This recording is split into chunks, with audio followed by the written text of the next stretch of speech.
All right, bidding wars are back. Interest rates are steady and potentially set to decline this year. So is the Toronto real estate market roaring back to life like the headlines might be saying?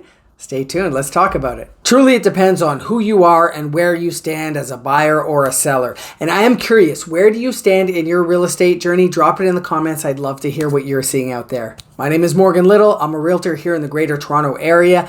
If at any time I can do anything to help in your journey, feel free to book a call using the Calendly link in the description below, and I look forward to connecting. Till then, let's get into it. So let's break down who's actually benefiting from the current market dynamics. Is it buyers, sellers, new construction? Let's take a look. Now, if you're selling an entry-level home in a prime Toronto location, then there's probably a lot of action happening in your life. Detached homes are seeing a lot of action, but not as much as semi-detached. Townhomes are seeing it as well because they're obviously a popular entry-level type property for a lot of first-time buyers.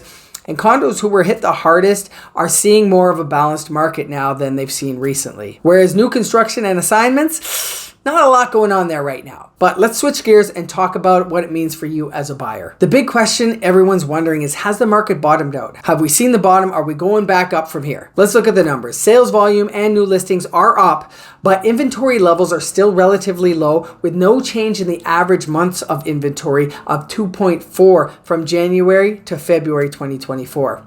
This is why we're not seeing a ton of action. We still have low inventory. The question remains is, will we see more sellers list in the spring market? I suspect we will, but is that going to have a huge impact on prices? It remains to be seen. Now, year over year, the sales are up 17.9% from 4,754 last year to 5,607 in February 2024, whereas in January, they were at 4,223. But January is traditionally a slow month, so let's not get too excited. Remember, this is kind of typical seasonal market behavior, I'd say. New listings are up 33.5% from last year at this time, which is good to see. The average price in February was $1,108,720, up 1% from 2023, but up from $1,026,703 in January, which represents an 8% increase, which could be an indicator of optimism amongst buyers. Semi-detached and detached homes have seen significant price increases. The average detached home in January across the GTA was $1,350,828, and in February was $1,443,612. So we're definitely seeing an increase there. But it really depends on your area and price point, as I mentioned earlier.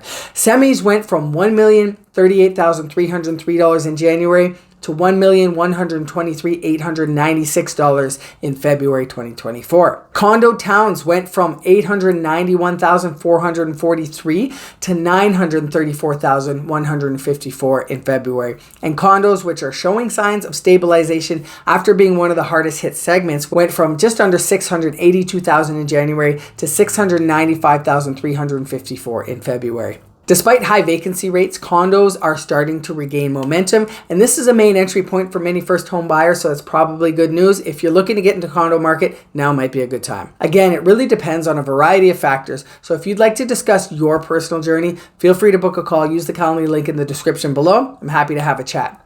As a buyer, it's crucial to make data-driven decisions and don't buy based on fear. While the market may seem hot right now, it's essential to consider long-term time horizons. We may see further price increases in the spring market as per usual. Really depends on what happens with the Bank of Canada. Though people are expecting cuts, we don't know when that might happen, and buyers have seemed to have become more acclimatized to the higher interest rate environment that we're in now. I personally just got a personal residence, got a rate of under 5%, which I was happy about. And as Derek Holt at Scotiabank says, if the Bank of Canada were to cut rates early, it would be the dumbest thing they could do. And why would they do that if the market is as hot as they say it is? He predicts there won't be any cuts until the fall. Only time will tell. And again, I appreciate your time. Thank you for tuning in. If there's ever anything I can do, feel free to book that call. If not, hit that subscribe button. I'll see you on the next one.